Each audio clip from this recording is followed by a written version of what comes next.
Europe 1. Le grand direct de la santé, on retrouve Jean-Marc Morandini et nos spécialistes, le nutritionniste Jean-Michel Cohen, le docteur Cohen, Anne Le Gall de la rédaction d'Europe 1, le docteur Martine Pérez qui est généraliste et la sexologue Catherine Solano. Fumer tue, mais ça tue aussi l'amour. Paraît-il, Catherine Solano, vous êtes notre sexologue. Alors on le sait un peu moins, les effets du tabac sur notre sexualité, aussi bien chez l'homme que chez la femme, seraient nocifs. Oui, alors justement, beaucoup de gens se disent le tabac, je sais que c'est pas bon, vu que sur les paquets de cigarettes, c'est marqué que ça diminue l'afflux sanguin, mais tout le monde se dit c'est pas bon, mais peut-être que dans 20, 30, 40 ans, j'aurai des problèmes sexuels ou d'autres problèmes, mais pas tout de suite. Et bien, c'est totalement faux. Vous fumez une seule cigarette et chez les hommes, ça diminue de 20% la qualité de l'érection dans l'heure ou dans les 2 heures qui suivent la fumée de la cigarette. Pourquoi ?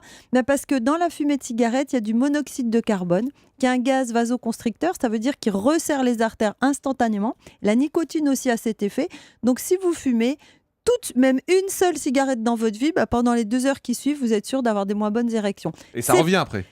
Ça revient après, seulement la cigarette suivante, vous voyez ce que je veux dire, recommence. Et chez les femmes, c'est pareil, mais ça se voit moins, je dirais. D'ailleurs, c'est pour ça que personne ne fume avant l'amour. On fume toujours après l'amour. Elle est bonne, la cigarette après. Oui, parce que si vous fumez avant, ça ne va pas bien marcher. Donc, il ne faut pas fumer 2 heures avant de faire l'amour. Voilà, exactement. Donc, faut pas fumer, vous mangez des pommes de terre.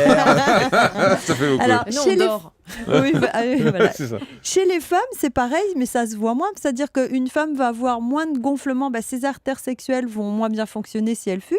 Du coup, son vagin va moins s'allonger et elle va avoir une moins bonne lubrification. Du coup, elle aura plus facilement des douleurs pendant les rapports sexuels. Donc, c'est mauvais aussi pour les femmes. Mais fumer, pourtant, il y a toujours un côté viril, en tout cas pour les mecs, à fumer avant. Donc, il faut... Oui, mais vous savez justement qu'il y a des publicités où on voit le fameux cow-boy avec sa cigarette qui est toute penchée vers le bas, qui fait un angle droit pour dire en fait ça marche pas.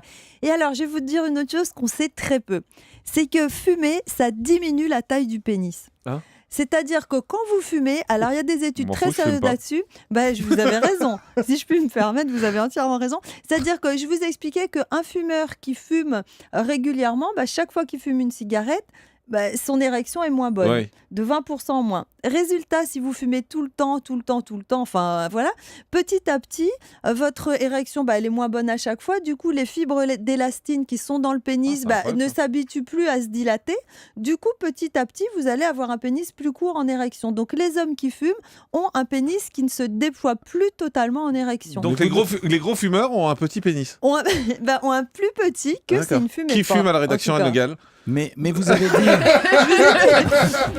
Le grand direct des médias, Jean-Marc Morandini.